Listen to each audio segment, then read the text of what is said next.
Bien, vamos a ver ahora este caso de péndulo y resorte. Sí, este es un caso un poco más complejo que los anteriores que veníamos viendo. Básicamente tenemos lo siguiente. Un péndulo simple de masa m de longitud L menor a L sobre 2. Así que L sobre 2 es la longitud que tenemos entre la posición de equilibrio, ¿sí?, y los extremos. L es la longitud completa de todo, ¿sí? Y está conectado a dos resortes sostenidos horizontalmente por dos elementos de masa insignificante en A y B, ¿no?, que está deslizándose verticalmente.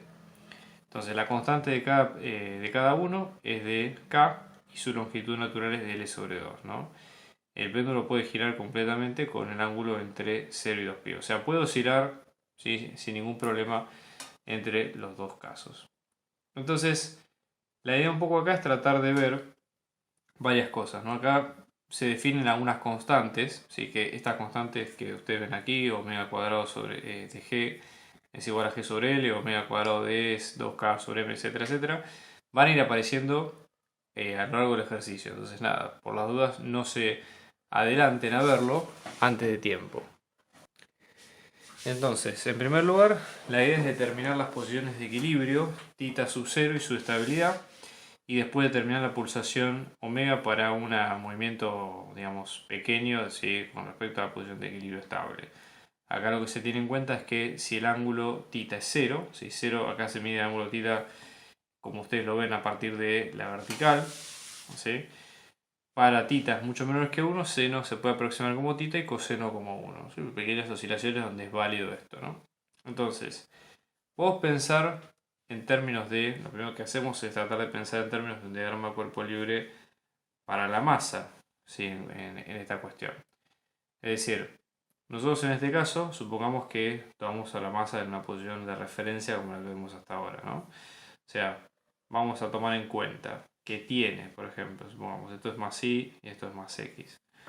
Vamos a tener una tensión, que es con la del cable, con la que se ve en este sentido. Después tenemos el peso. Y después tenemos las dos fuerzas elásticas. Fuerza elástica ejercida hacia B. Y luego tenemos la fuerza elástica ejercida hacia A. Con lo cual acá tendríamos que tener en cuenta dos energías elásticas, o sea, dos básicamente fuerzas elásticas que van a hacer trabajo, etcétera, etcétera. ¿Cuáles son entonces los rangos de movimiento del objeto, ¿no? Porque aparte dijimos que las barras pueden desplazarse verticalmente, con lo cual esto no va a estar a una altura fija, sino que puede ser que cambie eso con el tiempo. Entonces, la idea es, acá tenemos que tomar en cuenta algún sistema de referencia que nos permita a nosotros, ¿sí?, trabajar en términos de energía, que es más sencillo, si es que se puede, ¿no? Entonces, nosotros hasta ahora tenemos y tenemos x. Si nosotros pensamos en términos de desplazamiento, podemos pensar lo siguiente: si queremos sacar de acá las energías potenciales asociadas, es decir, las energías potenciales asociadas, acá vamos a tener tres. Tenemos por un lado la energía potencial gravitatoria propia del peso, luego tenemos la energía potencial elástica del resorte hacia A, en este caso y luego la energía potencial elástica hacia el resorte en B. Y tratar de ver un poco cuáles son los criterios de cada uno, ¿no?, con este sistema de referencia, el de X-Sidley. En el caso de la gravedad, nosotros tenemos que tener en cuenta el eje Y, que es el vertical.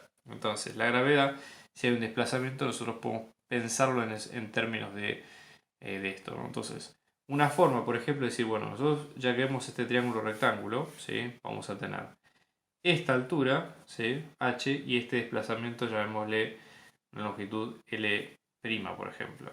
En este caso, si este es el ángulo θ, h lo podemos pensar como que va a ser L por coseno de phi, ¿sí?, porque en este caso nosotros vamos a tener que es el cateto adyacente de este triángulo. Entonces se puede pensar así. Lo mismo que L' va a ser L por seno de phi. Me explico por qué en este caso el desplazamiento va a ser de este lado. ¿Sí? Entonces, nada, tener en cuenta esto. Y ahora vamos a ver cómo caracterizamos a cada una de las energías potenciales asociadas. Por ejemplo, la energía potencial gravitatoria, en este caso, nos va a quedar por su definición, esto es masa por gravedad. Pero si nosotros tomamos como referencia un sistema, ¿sí?, un determinado nivel, L mayúscula sería, digamos, la longitud total que tiene el sistema. Por ejemplo, si este sistema está, esto lo más abajo que puede ir este sistema, lo más abajo de todo sería, por ejemplo, cuando esto está en una longitud L. ¿Sí? Más que esto es el nivel del, si supongamos que el resorte está por acá y esto tiene una longitud L, es decir, cuando el ángulo es 0, esa sería la longitud máxima. Por lo tanto, todas las longitudes del resorte van a ser eso menos esta longitud. Esta distancia, ¿sí?, entre la posición mínima que puede tener el resorte y la posición actual sería la altura que vamos a tomar como referencia. Entonces en este caso esto va a ser L menos L por coseno de phi. Y eso es lo que vamos a tomar acá como altura. Ambos tienen L, así que lo sacamos como factor común y esto nos va a quedar como 1 menos coseno de phi. ¿Sí? Lo mismo vamos a tener para la energía potencial elástica en A. Todo lo que se estire este resorte se va a comprimir en el otro y viceversa, entonces hay que tener cuidado con esto. Vamos a tomar en cuenta nuestra longitud como que era longitud del cable por seno de phi.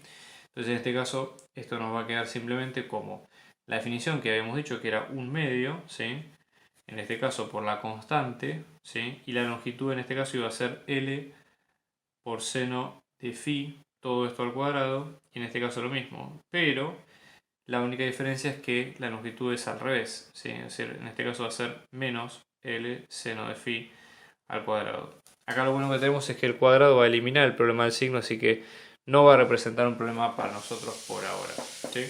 Y bueno, una vez que tengamos esas tres energías potenciales, lo que hay que hacer es sumar todas y analizar el problema en base a lo mismo. Nuestra variable, en definitiva, va a ser phi. Todo el resto de las ecuaciones son constantes, así que no hay problema, ¿sí? En este sentido, fíjense que masa, gravedad, longitud, todo lo que ustedes puedan mencionar de este problema que escape al ángulo son constantes. Entonces, en definitiva, la energía potencial asociada es en términos de la constante del ángulo. Entonces esto nos va a quedar como masa por gravedad por L. Acá vamos a tener en este caso 1 menos coseno de phi. Acá estamos considerando solamente la energía potencial gravitatoria. Y lo mismo si sumamos en este caso las dos energías potenciales elásticas, vamos a ver que el cuadrado elimina el menos de este lado. Se van a sumar las dos mitades que es igual, por lo tanto en este caso esto nos va a quedar así como K por L cuadrado por seno cuadrado de phi. ¿Sí? Esta sería la expresión completa que este sistema por lo menos tiene a este respecto. Vamos a ver entonces para las definiciones cómo deberíamos expresar esto mismo, ¿sí?, para tratar de entender un poco el tema. Fíjense, acá nosotros habíamos usado, nos habían dicho algunas equivalencias que teníamos que tener en cuenta, saber omega cuadrado de g, que nos iba a quedar como g sobre l, luego tenemos omega cuadrado de sub e, que en este caso nos iba a quedar como 2k sobre m, y luego vamos a tener que en este sentido omega de g claramente iba a ser distinto de omega d, ¿no? Entonces, aplicando esto mismo a las cuentas, ¿cómo nos va a quedar? Fíjense, en este caso podemos aplicarlo acá, ¿sí?, en términos de, por ejemplo, en términos de g sobre l, ¿sí? En este caso si vamos a tener g, podemos tomarlo como omega cuadrado de g, ¿sí? Lo mismo de este lado con k, por ejemplo acá lo que se puede hacer es despejar, ¿sí?, en este sentido, por ejemplo de este lado, despejar g, ¿sí?, y esto nos va a quedar como omega cuadrado de g por l, por ejemplo, y en este sentido lo mismo para acá, vamos a tener k, esto nos va a quedar como m por omega cuadrado de e, ¿sí?, dividido 2, y después ir replicándolo en el resto de las ecuaciones. Entonces en limpio, si ustedes hacen la cuenta, básicamente lo que va a quedar es que la energía potencial les va a quedar como m por l cuadrado, todo esto por omega cuadrado de g por 1 menos coseno de phi, y en este caso más 1 medio por omega cuadrado de seno cuadrado de phi. ¿Sí? Esto sería cómo va a quedar la terminación de este lado. ¿Qué es lo que pedía el problema también en este caso? Encontrar la energía potencial donde el ángulo de energía potencial era mínima, que eso justamente, al igual que en el punto anterior, es la posición de equilibrio del sistema, ¿sí? La posición de equilibrio es cuando la energía potencial es mínima, por lo que hemos explicado en los gráficos. Para encontrarlo es como derivar cualquier función, como optimizar cualquier función. En este caso, el máximo o el mínimo se va a encontrar en un ángulo phi sub 0, tal que la derivada de esta función respecto del mismo nos da igual a 0. Entonces vamos a proceder a derivar esta función. Lo bueno que tenemos es que, fíjense que es función de θ, es en función de θ, con lo cual se puede derivar seno y coseno sin problema. Yo les digo, hagan la derivada, pero vamos a poner el resultado directamente para que vean cuál es el razonamiento. Esto nos va a quedar como m por l cuadrado por seno de phi sub 0. Todo esto abierto por omega cuadrado de g más omega cuadrado de e por coseno de phi sub 0. Todo esto es igual a 0. Entonces, ¿cuándo es que esto se hace 0? Bueno, básicamente nosotros tenemos dos situaciones. Primero que nosotros tenemos un producto, ¿sí? Y si un producto es 0, eso quiere decir que alguno de los dos factores es 0. Entonces, por ejemplo, en este caso, vamos a tener que la masa por L cuadrado por seno de phi sub 0 nos va a quedar 0. Y después, por otro lado, de este lado vamos a tener que omega cuadrado de g más omega cuadrado de por coseno de phi sub 0, esto nos va a dar 0. Despejando, ¿sí? Vamos a tener que acá, por ejemplo, dividiendo ambos lados por m por l cuadrado, vamos a tener que seno de 0 nos va a quedar 0. Y de este lado, lo que vamos a tener es que coseno de phi sub 0 nos queda como el cociente entre omega cuadrado de g sobre omega cuadrado de e. Entonces, ¿cómo despejar esto, no? Bueno, en este caso, por ejemplo, acá phi sub 0 va a ser el arco seno de 0. El arco seno de 0 está dado por todos los múltiplos enteros de pi, ¿sí? Cuando k pertenece a los enteros. Y si vamos a acotar nuestra posición, porque de hecho ya lo decía el enunciado del problema, fíjense que lo que decía era que θ pertenecía entre 0 y 2pi. En realidad la lógica sería que esté entre 0 incluido y 2pi, pero supongamos que esto es así, ¿sí? Entonces esto lo que nos va a quedar va a ser básicamente que para esta parte phi sub 0 nos va a quedar como 0 o pi, ambos dos valores. Y después en este caso, esto nos va a quedar que para el caso de coseno, phi sub 0 nos va a quedar como el arco coseno. En este caso tenemos que tener en cuenta tanto de lo positivo y negativo de esta fracción. Omega cuadrado de g sobre omega cuadrado de e, ¿sí? ¿Bajo condición cuál? Bueno, en este caso arco coseno siempre se va a aplicar en valores que estén entre 1 y menos 1, porque ¿qué ocurre? Coseno de cualquier valor va a estar entre 1 y menos 1. Por lo tanto, al aplicar arco coseno, lo que esté debe estar entre 1 y menos 1. Como en este caso estamos hablando de números al cuadrado, arco coseno va a ser positivo. Con lo cual eso implica que omega cuadrado de g sobre omega cuadrado de e sea menor que 1, implicando que omega cuadrado de g tenga que ser menor, si esto lo pasamos multiplicando obviamente, que omega cuadrado de e. Eso sería un poco la idea, ¿ok? Entonces, lo que estamos viendo es que tenemos varios puntos y la idea es tratar de ver cuál sería el segundo criterio, ¿no? De derivadas, porque hasta ahora no sabemos si son máximos o si son mínimos, pero tenemos los puntos que son candidatos. La idea justamente es que como toda función hay que hacer la segunda derivada. Entonces vamos a calcular la derivada segunda de la función en función de phi respecto de phi dos veces. Esto nos va a quedar como m por l cuadrado. Bueno, ponemos toda la expresión.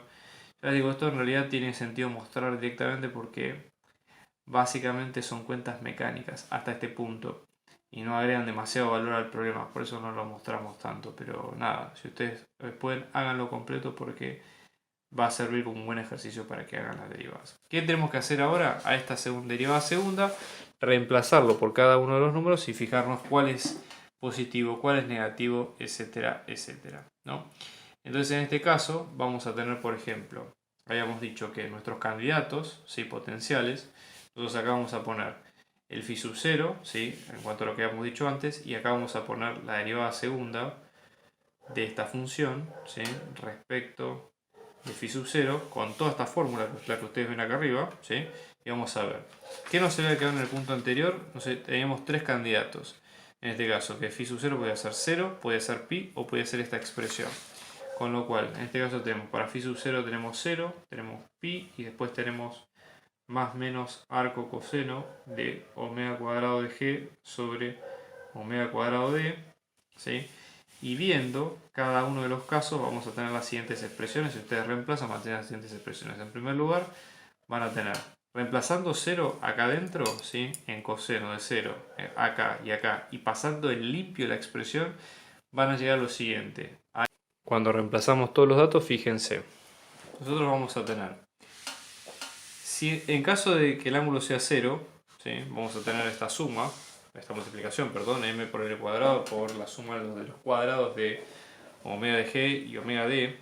Como es un número siempre positivo, porque se trata de la suma de números siempre positivos, es un equilibrio de tipo estable. En el caso de que el ángulo sea pi, ¿sí? Básicamente es la misma cuenta, excepto que omega g tiene signo contrario, con lo cual hay una resta. Entonces se dan tres situaciones. Esta resta puede ser positiva, en cuyo caso se da que la frecuencia, el omega cuadrado de va a ser mayor que el de g, y es estable. Y lo mismo en el caso de que sea inestable si es negativo, y si es igual en cada caso no es ninguno de los dos primeros. Y luego en el caso de los puntos con o despejados a través del arco coseno de el cociente de los dos ángulos, ¿sí? Siempre es inestable porque la expresión da siempre negativo, así que no hay problema en ese caso. ¿Qué pedía el problema en el segundo punto? Dice, determine la pulsación para un movimiento de pequeñas oscilaciones donde podemos aproximar seno y coseno con la expresión puesta a continuación. Bueno, acá hay un pequeño detalle para tener en cuenta, ¿sí? Vamos a verlo de la siguiente forma. Supóngase que, volvemos un poco de vuelta acá al tema del péndulo. El péndulo uno puede pensarlo infinitesimalmente como que son pequeñas rotaciones a través de un determinado valor. Es decir, por ejemplo, como si fueran pequeñas rotaciones del tipo de movimiento circular. Por lo tanto, ¿sí? Nosotros que hemos dicho, la energía cinética, ¿sí? Del sistema, en este caso, para toda la masa va a ser un medio de la masa por la velocidad al cuadrado. O sea, hasta ahí estamos bien. En el caso de que haya una rotación, esa velocidad se puede pensar como el radio, es decir, la distancia entre esa masa y el centro de rotación, por omega, que sería la frecuencia de oscilación. Con lo cual, reemplazando, ¿sí? En ese sentido, T, la energía cinética, nos va a quedar como un medio de la masa por R por omega, todo esto al cuadrado. Ahora bien, situados en este problema, omega sería la tasa de cambio que tiene el ángulo phi respecto de sí mismo. Entonces, en este caso, omega sería phi punto, es decir, la derivada de phi en ese caso. Entonces, en este sentido, ¿sí? Lo que vamos a tener es un medio de la masa. En vez de hablar de la distancia r del radio, podemos hablar de la distancia L, que acá la está mencionando desde la masa hasta el punto. Entonces vamos a tener L cuadrado. Y en vez de tener omega, vamos a tener phi punto, todo esto al cuadrado. ¿Sí? Eso sería la idea.